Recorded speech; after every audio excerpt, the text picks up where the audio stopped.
Okay students, അപ്പൊ ഇന്ന് നമ്മൾ ഡിസ്കസ് ചെയ്യാൻ പോകുന്നത് ബംഗ്ലാദേശ് ഇഷ്യൂ ഇന്ത്യയെ എങ്ങനെ ബാധിക്കുന്നു എന്നുള്ളതാണ്. How is India getting impacted due to this turmoil? Okay, അപ്പൊ ഇന്ത്യ പ്രതീക്ഷിക്കുന്ന ഒരു കാര്യം, മേ ബി ഒരു ആന്റി ഇന്ത്യ ഗവൺമെന്റ് അവിടെ ഫോം ചെയ്യാം. BNP, ജമാഅത്തെ ഇസ്ലാമി ഇങ്ങനെയുള്ള ഓർഗനൈസേഷൻസ് ചിലപ്പം ആന്റി ഇന്ത്യ സ്റ്റാൻഡ് എടുക്കാം. അതുപോലെ തന്നെ pro Pakistan, pro China stands എടുക്കാം. നമ്മൾ കണ്ടു, will be tough to cooperate with India if it helps our enemy Hasina. BNPയിലെ മേജർ ലീഡർ പറയാണ്, ഇന്ത്യ ആയിട്ട് കോപ്പറേറ്റ് ചെയ്ത് പ്രവർത്തിക്കണമെന്നൊക്കെ ഉണ്ട്, പക്ഷെ നിങ്ങൾ ഹസീനെ പ്രൊട്ടക്ട് ചെയ്തുകൊണ്ടിരുന്നാൽ നമുക്ക് ഒരുമിച്ച് പോകാൻ പാടാണ്. ഇതാരാ പറയുന്നത്? BNP പാർട്ടിയിലെ മെയിൻ ലീഡർ. ഓക്കെ, കഴിഞ്ഞ ക്ലാസ്സുകളിൽ ഞാൻ പറഞ്ഞു, ചിലരിപ്പോ എന്താ പറയുന്നത്, അവിടുത്തെ നേതൃത്വം, അവർ ഫോറിൻ മിനിസ്റ്ററിനെ പോലുള്ള ആള്, ഫോറിൻ അഡ്വൈസർ, ഷെയ്ഖ് ഹസീനെ എക്സ്ട്രാഡിക്റ്റ് ചെയ്ത് വിട്ടുകൊടുക്കണം പണിഷ് ചെയ്യാനെന്നാണ് ഇന്ത്യയോട്. അത് ഇന്ത്യ ചെയ്യുമെന്ന് എനിക്ക് തോന്നുന്നില്ല, because Sheikh Hasina is India's front.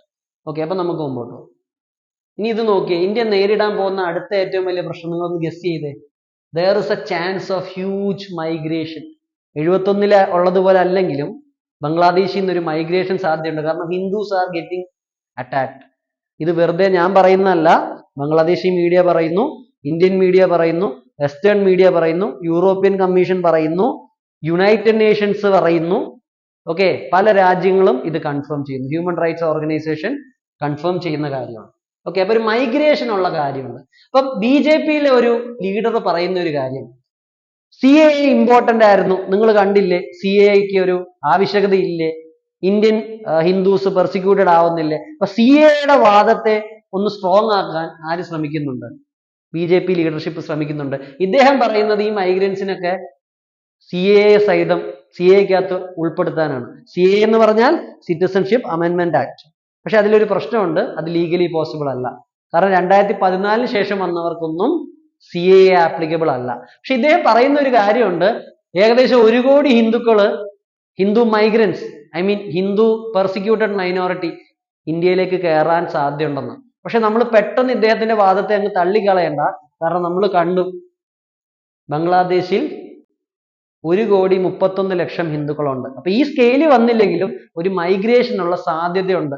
India already over populated ആണ്. പിന്നെ ഇവർ മൈഗ്രേറ്റ് ചെയ്ത് വരാൻ സാധ്യതയുള്ള സ്ഥലങ്ങൾ എവിടാ? നോർത്ത് ഈസ്റ്റ് ആണ്. നോർത്ത് ഈസ്റ്റിൽ ഒന്നാമത് ആന്റി മൈഗ്രന്റ് ഇഷ്യൂസും ഇൻസർജൻസിയും നിറഞ്ഞു നിൽക്കുകയാണ്. അവരുടെ കൾച്ചർ മാറിപ്പോകുന്നു എന്നുള്ള പരാതി ഉണ്ട്. ഈ മൈഗ്രേഷൻ വന്നാൽ നമ്മുടെ നോർത്ത് ഈസ്റ്റ് പിന്നെയും ഡീസ്റ്റെബിലൈസ്ഡ് ആവും. ഇതിനുള്ള സാധ്യതയുണ്ട്. അപ്പൊ നിങ്ങൾക്ക് കാണാം, ഇന്ത്യൻ ഗവൺമെന്റ് എന്ത് ചെയ്തിട്ടുണ്ട്, ഈ സ്ഥലങ്ങളിലെല്ലാം ഡിപ്ലോയ്മെന്റ് ഉണ്ട്. Indian army, west Bengal police, Indo Tibetan border force, Assam rifles, BSFലൊക്കെ വെച്ച് അതിർത്തി സീൽ ചെയ്തിട്ടുണ്ട്. ഓക്കെ, ബട്ട് സ്റ്റിൽ ഈ ഒരു പിക്ചർ പലരും കേട്ടിട്ടുണ്ടാവും. Desperate to escape to India, Bangladesh is wait in rivulet. ഈ നദിയിൽ നിങ്ങൾ നോക്കിയേ, ഈ പറയുന്ന ഹിന്ദു മൈഗ്രൻസ് ആണ് ഭൂരിപക്ഷം. ഓക്കെ, അരയോളം അല്ലെങ്കിൽ ഇടിപ്പോളം വെള്ളത്തിൽ ഇവരെ നിൽക്കുകയാണ്. എന്നിട്ട് പറയുകയാണ്, ഞങ്ങളെ എങ്ങനെയെങ്കിലും ഇന്ത്യയുടെ അകത്തേക്ക് കടത്തിവിടുക, ഞങ്ങളെ ആക്രമിക്കുകയാണ്. അപ്പൊ ഇതിനകത്തൊരു BSFന്റെ ഒഫീഷ്യൽ പറയുന്ന ഒരു കാര്യമുണ്ട്, നിങ്ങളുടെ വിഷമം എനിക്ക് മനസ്സിലാവും.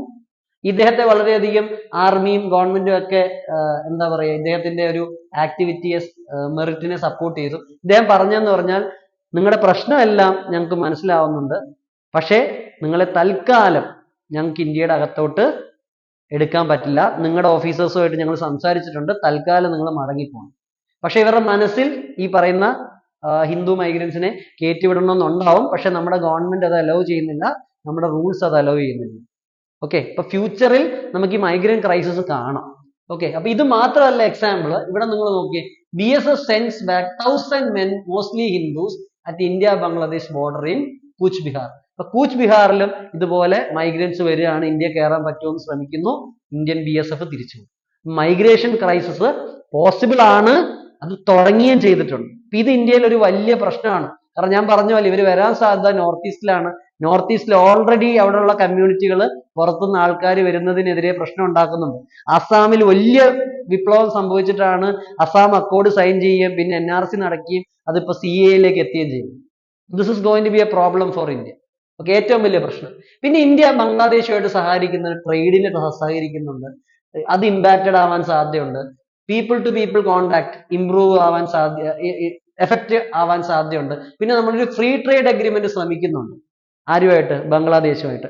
ഇതും സ്റ്റോൾഡ് ആവാനുള്ള സാധ്യത കാണും. ഓക്കെ, നമുക്ക് കാണാം. പിന്നെ ഇന്ത്യ കുറെ മേജർ പ്രോജക്റ്റുകൾ, ഇൻഫ്രാസ്ട്രക്ചർ പ്രോജക്ട്, കാരണം ബംഗ്ലാദേശ് എവിടെയായിട്ടാണ് കണക്ട് ചെയ്യുന്നത്? നമ്മുടെ നോർത്ത് ഈസ്റ്റുമായിട്ട് കണക്ട്. അപ്പൊ Khulna Mongla port rail line ഉണ്ട്, Akhaura Agartala cross border rail link ഉണ്ട്. ഇതെല്ലാം ബാധിക്കപ്പെടാൻ, ഈ ഇൻഫ്രാസ്ട്രക്ചറൽ പ്രോജക്റ്റുകളെല്ലാം ബാധിക്കപ്പെടാൻ സാധ്യതയുണ്ട്. ഓക്കെ, പിന്നെ ഈ north east Bangladesh, east Asia അല്ലെങ്കിൽ സൗത്ത് ഈസ്റ്റ് ഏഷ്യ, ഈ ഒരു ഡെവലപ്മെന്റ് ലിങ്ക് ഇന്ത്യ ശ്രമിക്കുന്നുണ്ട് നമ്മുടെ ലുക്ക് ഈസ്റ്റ് പോളിസി വഴി. ഇതിനും ഒരു പ്രശ്നം വരാൻ ചിലപ്പോ സാധ്യതയുണ്ട്. Okay, clear? പിന്നെ ബംഗ്ലാദേശിലെ പൊളിറ്റിക്കൽ ക്രൈസിസ്, ഞാൻ പറഞ്ഞു എക്കണോമിക്കലി നമ്മൾ ലിങ്ക്ഡ് ആണ്. ഏകദേശം $13 ബില്യൺ ട്രേഡ് ആണ് ബംഗ്ലാദേശ് നമ്മളുമായിട്ടുള്ളത്. അതിൽ നമുക്കാണ് സർപ്ലസ്, 11 ബില്യൺ നമുക്ക് ലാഭം. അപ്പൊ ഈ ട്രേഡ് പോയി കഴിഞ്ഞാൽ it is going to effect India. Understood? നമ്മൾ മേജർലി സീരിയൽസ്, ഇലക്ട്രിസിറ്റി, പെട്രോളിയം ഇതിലൊക്കെയാണ് ഡീൽ ചെയ്യുന്നത്. പിന്നെ ഒരു മേജർ ഐറ്റം ഉണ്ട്, ഏറ്റവും മേജർ കോട്ടൺ. ഈ കാര്യങ്ങളിലാണ് majorly India and Bangladesh deal ചെയ്യുന്നത്. പിന്നെ ഞാൻ പറഞ്ഞ പോലെ ഒരു ഫ്രീ ട്രേഡ് എഗ്രിമെന്റ് നമ്മൾ ശ്രമിക്കുന്നുണ്ട്. Bangladesh biggest destination India's cotton export. Indian cotton എക്സ്പോർട്ടിന്റെ 34% എങ്ങോട്ടാ പോകുന്നത്? ബംഗ്ലാദേശിലേക്കാണ്. ഏകദേശം $2 ബില്യൺ. ഇത് ഇമ്പാക്ട് ആവാൻ സാധ്യതയുണ്ടോ എന്നുള്ളതും നമ്മൾ പേടിക്കേണ്ട ഒരു കാര്യമാണ്. ഓക്കെ, പിന്നെ ചിലര് പറയുന്നത് നമുക്ക് ഈ പ്രശ്നത്തിന്റെ ഇടയ്ക്ക് ഗുണമാവുമോ? Bangladeshi crisis could be boost India's readymade garment sector. കാരണം നമ്മൾ അവിടേക്ക് കോട്ടൺ അയക്കും, അവരവിടെ ഫിനിഷ്ഡ് പ്രോഡക്റ്റ് ചെയ്തിട്ട് ബംഗ്ലാദേശ് എക്സ്പോർട്ട് ചെയ്യും. അപ്പൊ ഇപ്പൊ ബംഗ്ലാദേശിൽ നിന്ന് ഫിനിഷ്ഡ് പ്രോഡക്റ്റ് പോകാൻ പറ്റാത്ത അവസ്ഥയാണെങ്കിൽ മേ ബി അത് ഇന്ത്യ സഹായിക്കുമെന്നും ചിലർ പറയുന്നു. നമുക്കൊരു 250 മില്യന്റെ എഡ്ജ് വരുമെന്ന് ചില ഔട്ട്ലെറ്റ്സ് അതും പറയുന്നു. ഓക്കെ, നമ്മൾ രണ്ട് വാദവും കേട്ടു. പിന്നെ ഞാൻ പറഞ്ഞത് എന്താ, നമ്മളൊരു ഫ്രീ ട്രേഡ് എഗ്രിമെന്റ് ശ്രമിക്കുന്നുണ്ട് ബംഗ്ലാദേശുമായിട്ട്. ഓക്കെ, കസ്റ്റം ഡ്യൂട്ടീസ് ഒക്കെ കുറച്ച്. ഈ ഫ്രീ ട്രേഡ് എഗ്രിമെന്റ് നടന്നു കഴിഞ്ഞാൽ students, it is going to benefit India, this free trade agreement. Okay, ഇതിനകത്ത് പറയുന്നത് എന്താ, ഇങ്ങനെ നടന്നു കഴിഞ്ഞാൽ this is going to benefit India. ഇവിടെ കണക്കുണ്ട്, ഒരു ഫുൾ FTA നടന്നു കഴിഞ്ഞാൽ ഇന്ത്യയിലേക്ക് ബംഗ്ലാദേശിന്റെ എക്സ്പോർട്ട് എത്ര കൂടും? 182% കൂടും. നമ്മുടെ പാർഷ്യൽ ഒരു FTA ആണെങ്കിൽ ഇന്ത്യയിലേക്ക് ബംഗ്ലാദേശിന്റെ എക്സ്പോർട്ട് 134%. ഇന്ത്യയിൽ നിന്നുള്ള എക്സ്പോർട്ട് കൂടും, പക്ഷെ ബംഗ്ലാദേശിന്റെ അത്രയും കൂടില്ല. പക്ഷെ നമുക്ക് തന്നെയാണ് അവസാന ലാഭം. കാരണം എന്താ, വോള്യൂം വൈസ് നമ്മളാ കൂടുതൽ വിടുന്നത്. അപ്പൊ അവരുടെ ശതമാനം കൂടിയാലും കുഴപ്പമില്ല, നമ്മുടെ വോള്യൂം കൂടുതല. അതുകൊണ്ട് ടോട്ടാലിറ്റിയിൽ നമുക്കായിരിക്കും ഇത് കൂടും. ഇവിടെ ഞാൻ ഒന്നുകൂടെ കാണിച്ചിട്ടുണ്ട്. ഓക്കെ, ഇത് ഫുൾ സ്കെയിലിൽ സക്സസ്ഫുൾ ആയിട്ട് ഈ ഇൻഫ്രാസ്ട്രക്ചർ ഫെസിലിറ്റി സഹിതം ഇത് നടത്തി കഴിഞ്ഞാൽ ബംഗ്ലാദേശിന്റെ എക്സ്പോർട്ട് ഇന്ത്യയിലേക്ക് 297% കൂടും. ഇന്ത്യയുടെ എക്സ്പോർട്ട് ബംഗ്ലാദേശിലേക്ക് 172% കൂടും. നിങ്ങൾ ഇതിന്റെ മിസ്മാച്ച് നോക്കണ്ട. കാരണം എന്താ, ഞാൻ പറഞ്ഞ പോലെ വോളിയം നോക്കുമ്പോൾ ഇന്ത്യ വളരെ കൂടുതലാണ്. ഇത് ഫൈനൽ റിസൾട്ടിൽ ഇന്ത്യയാണ് ഹെൽപ്പ് ചെയ്യാൻ പോകുന്നത്.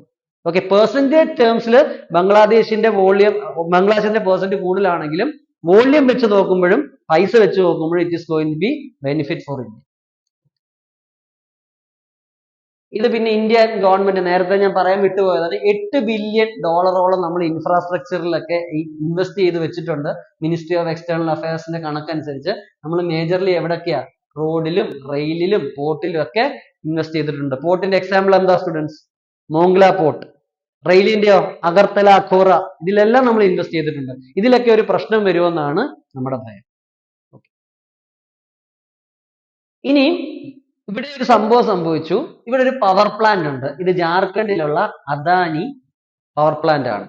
Okay, so this power plant is going to sell electricity to Bangladesh. Adani power plant എന്താ ചെയ്യുന്നത്?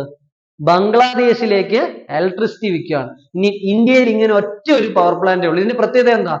ഇത് ഉണ്ടാക്കുന്ന പവർ ഫുള്ളും പുറത്തേക്കാണ് വിൽക്കുന്നത്. ഇന്ത്യയിൽ ഇങ്ങനെ ഒരു പവർ പ്ലാന്റേ ഉള്ളൂ. only one power plant which sells entire electricity to another country. അപ്പൊ ഇതും നമുക്കൊരു പേടിയുണ്ടായിരുന്നു. ബംഗ്ലാദേശ് വരുമ്പോ അവരിനിയും ഈ ഒരു നമുക്ക് ഇലക്ട്രിസിറ്റി വിൽക്കുന്ന റേറ്റ് കുറവാണെന്ന് പറയുമോ, ഈ പ്രോഗ്രാം ടെർമിനേറ്റ് ചെയ്യോ, അങ്ങനെ ചെയ്യുമെന്നുള്ളത്. അപ്പം അറിയാവുന്ന കാര്യമാണ് മോദി അദാനി ബോണ്ടിങ്. അപ്പം ഗവൺമെന്റ് എന്ത് ചെയ്തു? അവര് റൂൾസ് ഒന്ന് അമെൻഡ് ചെയ്തു. എന്നിട്ട് ഇപ്പൊ എന്ത് പറഞ്ഞു? ഇനി അദാനിക്ക് വേണമെങ്കിൽ ഇന്ത്യക്ക് അകത്തൂടെ വൈദ്യുതി വിൽക്കാം. കാരണം സപ്പോസ് ബംഗ്ലാദേശ് ഈ കോൺട്രാക്ട് കട്ട് ചെയ്യോ ഞങ്ങൾക്ക് ഇത്രയും പൈസ നിങ്ങളുടെ ഇലക്ട്രിസിറ്റിക്ക് പേ ചെയ്യാൻ പറ്റില്ലെന്ന് പറഞ്ഞാലും അദാനിക്ക് എന്ത് ചെയ്യാം, ഈ ഇലക്ട്രിസിറ്റി ഇന്ത്യക്കകത്ത് തന്നെ വിൽക്കാം. അപ്പൊ ഈ ഇലക്ട്രിസിറ്റി ബന്ധവും കൂടെ കറണ്ട് അഫയർ കിടക്കുന്നത് കൊണ്ട് ഞാൻ കാണിച്ചു. ഇതാണ് നമ്മുടെ അദാനിയുടെ പവർ പ്ലാന്റ്. ഇതിന്റെ പ്രത്യേകത ഞാൻ പറഞ്ഞു, only power plant selling entire electricity to a foreign country. ഇത് ഞാൻ കഴിഞ്ഞ ക്ലാസ്സിൽ പറഞ്ഞതാണ്. ഒരു എക്സ്ട്രഡിഷൻ ട്രീറ്റിക്ക് ശ്രമിക്കുന്നു. ബംഗ്ലാദേശിന് എന്ത് വേണം? It wants Sheikh Hasina back. അവിടുത്തെ ഗവൺമെന്റിന് ഷെയ്ഖ് ഹസീന വേണം. എന്തിന്? ശിക്ഷിക്കാൻ. ഇന്ത്യ വിട്ടുകൊടുക്കുവോ? നമ്മൾ വിട്ടുകൊടുക്കാൻ സാധ്യതയില്ല. ഓക്കെ, കാരണം US എന്ത് ചെയ്തിട്ടുണ്ട്? മൊത്തത്തിൽ ഇത് ബ്ലോക്ക് ചെയ്ത് വെച്ചിരിക്കുകയാണ്. വേറെ ഒരു രാജ്യത്തും അവർക്ക് കയറാൻ പറ്റാത്ത ഒരു അവസ്ഥ. UK ഡിനേ ചെയ്തു, USA വിസ ബാൻ ചെയ്യുന്നു. പക്ഷെ നമ്മളൊരു കാര്യം ചെയ്തിട്ടുണ്ട്. 2013 ഈ ട്രീറ്റ് വരുന്നു, 2016 ഇത് എന്ത് ചെയ്യുന്നു? ചെറിയൊരു അമെൻമെന്റ് നമ്മൾ ചെയ്യുകയാണ്. അമെൻമെന്റിനകത്ത് എന്താ പറയുന്നത് സ്റ്റുഡൻസ്? കൺവിക്സിനെയോ ആൾക്കാരെയോ ഒക്കെ 1 വർഷത്തിൽ കൂടുതൽ ശിക്ഷിക്കുകയാണെങ്കിൽ പെട്ടെന്ന് തന്നെ എക്സ്ട്രാഡിറ്റ് ചെയ്യാം. പക്ഷേ പൊളിറ്റിക്കൽ പ്രിസണേഴ്സോ അസൈലം സീക്കേഴ്സോ ആണെങ്കിൽ അവരെ എക്സ്ട്രാഡിറ്റ് ചെയ്യേണ്ട നിർബന്ധം ഈ ഗവൺമെന്റിന് ഇല്ല. അപ്പം നമ്മുടെ എക്സ്ട്രാഡിഷൻ ട്രീറ്റി അനുസരിച്ച് സാധാരണ കേസിൽ നമ്മൾ ഓട്ടോമാറ്റിക്കലി ബംഗ്ലാദേശിന് വിട്ടുകൊടുക്കും. പക്ഷേ പൊളിറ്റിക്കൽ പ്രിസണർ ആണെങ്കിലോ അസൈലം സീക്കർ ആണെങ്കിലോ നമുക്ക് വിട്ടുകൊടുക്കേണ്ട ആവശ്യമില്ല. ഷെയ്ഖ് ഹസീന ഇപ്പോ ഒരു അസൈലം സീക്കർ ആണ്. സോ നമ്മൾ അന്ന് ഈ കാര്യം മുൻകൂട്ടി കണ്ടിരുന്നു. Okay, clear? ഖാലിദ സിയയുടെ പാർട്ടി അവിടെ എന്ത് ശ്രമിച്ചുകൊണ്ടിരിക്കുകയാണ്? ഷെയ്ഖ് ഹസീനെ എങ്ങനെയെങ്കിലും തിരിച്ചു കൊണ്ടുവരിക, പണി ചെയ്യും. ഇനി ഇന്ത്യ ഇതിനെ എങ്ങനെ ഡീല് ചെയ്യുമെന്നുള്ളതുകൂടെ നിങ്ങൾക്ക് മനസ്സിലാക്കണം. കാരണം ഷെയ്ഖ് ഹസീന എന്ന് പറയുന്ന വ്യക്തി മാത്രമായിരിക്കരുത് ഇന്ത്യയുടെ foreign policy contact with your Bangladesh. ഒരാളെ മാത്രം വിശ്വസിച്ച് നമ്മുടെ ഫോറിൻ പോളിസി മുമ്പോട്ട് പോയാൽ ഇങ്ങനെയുള്ള പ്രശ്നങ്ങൾ വരാൻ സാധ്യതയുണ്ട്. ഓക്കെ, അതുകൊണ്ട് നമ്മൾ ശ്രദ്ധിക്കുക. നമ്മൾ അഫ്ഗാനിസ്ഥാനിന്റെ ഗവൺമെന്റുമായിട്ട് വളരെ കണക്റ്റഡ് ആയിരുന്നു. പക്ഷെ അഫ്ഗാനിസ്ഥാൻ മാറിയപ്പോൾ നമ്മൾ താലിബാനുമായിട്ട് സംസാരിക്കും. അതുപോലെ ഇവിടെ നമ്മൾ എന്താ ചെയ്യേണ്ടേ? ഹസീനയുടെ ലെജിറ്റിമസി പോയെന്ന് പറഞ്ഞ് നമ്മൾ ഇരിക്കരുത്. ഒരു മോണോക്രോമാറ്റിക് ഡിസ്കോഴ്സ് വെച്ച് നമുക്ക് ഇരിക്കരുത്. അതായത് ഹസീനയാണ് ബംഗ്ലാദേശ് എന്ന് വിചാരിക്കണം. നമ്മൾ എന്ത് ചെയ്യണം? നമ്മൾ ഇപ്പോൾ ഉള്ള ഗവൺമെന്റുമായിട്ട് സംസാരിക്കണം. ഇനി ജമാഅത്ത് ഇസ്ലാമിയായിട്ട് സംസാരിക്കണോ വേണ്ടോ എന്നുള്ളത് തീരുമാനിക്കാം. സംസാരിക്കണമെങ്കിൽ സംസാരിക്കണം. നമുക്ക് എന്താ വേണ്ടത്? നമ്മുടെ നാഷണൽ സെക്യൂരിറ്റി ഇമ്പോർട്ടൻ്റ് ആണ്. നമുക്കൊരു പ്രശ്നം അവിടെ നിന്ന് വരരുത്. അവിടെ ഇപ്പൊ തന്നെ പാകിസ്ഥാനും അമേരിക്കയും ഒക്കെ ഗ്രിപ്പ് കൂട്ടിയിട്ടുണ്ട്. Okay, so we don't want that. So നമുക്ക് എന്ത് ചെയ്യണം? എല്ലാത്തിനും പൊളിറ്റിക്കൽ സൊല്യൂഷൻ ആണ്. ബംഗ്ലാദേശിലെ പുതിയ ഗവൺമെന്റുമായിട്ടും നമ്മൾ സംസാരിക്കുക. We should talk. Okay, Pakistan and China would try to exploit current situation. അവർക്ക് പറ്റിയ അവസരം ഇന്ത്യക്കെതിരെ പണിയാൻ. നമുക്ക് എന്ത് ചെയ്യാം? ഈ പാകിസ്ഥാൻ എന്ത് ചെയ്യാം? അവിടെ ISIയുടെ ആക്ടിവിറ്റീസ് കൂട്ടാം, ടെററിസ്റ്റ് ഇൻഫിൽട്രേഷൻ കൂട്ടാം, നോർത്ത് ഈസ്റ്റിൽ പ്രശ്നങ്ങൾ ഉണ്ടാക്കാം, നോർത്ത് ഈസ്റ്റിൽ നിന്ന് വരുന്ന ഇൻസർജൻസിന് അവിടെ അഭയം കൊടുക്കാം. ഇതിനൊന്നും നമ്മൾ വഴി വെക്കരുത്. നമ്മൾ പുതിയ ഗവൺമെന്റുമായിട്ട് സംസാരിക്കണം. ഇനി നമുക്ക് എന്ത് ചെയ്യാം? ഇതിനകത്ത് USA-യും UK-യുടെയും യൂറോപ്പിന്റെയും ഒക്കെ ഹെൽപ്പ് ചോദിക്കാം. പക്ഷെ ഇവരൊക്കെ ഹെൽപ്പ് ചെയ്യുമോ എന്നുള്ളത് കണ്ടറിയാം. കാരണം എന്റെ ക്ലാസ് കാണുമ്പോൾ നിങ്ങൾക്ക് മനസ്സിലാവും. പിന്നെ നമുക്ക് എന്ത് ചെയ്യാം? ബംഗ്ലാദേശി ആർമിയുമായിട്ട് സംസാരിക്കാം. പിന്നെ നമുക്ക് എന്ത് ചെയ്യാം? പാകിസ്ഥാൻ ടർക്കിക്കും എന്തുണ്ട്? ബംഗ്ലാദേശുമായിട്ട് ഒരു ട്രബിൾഡ് ബിസിനസ് ഉണ്ട്. ഡൽഹിക്ക് എന്ത് ചെയ്യാം? നമുക്ക് ഗൾഫിലെ പാർട്ട്നേഴ്സുമായിട്ട് സംസാരിക്കാം. കാരണം നമ്മുടെ കണക്ടിവിറ്റി ഇപ്പൊ നല്ലത് ആരുമായിട്ടാ? ഇത് മുഹമ്മദ് ബിൻ സൽമാൻ ആണ്. നമുക്ക് UAE-യുമായിട്ടും സൗദി അറേബ്യയുമായിട്ടും ഒക്കെ നല്ല കണക്ഷനാണ്.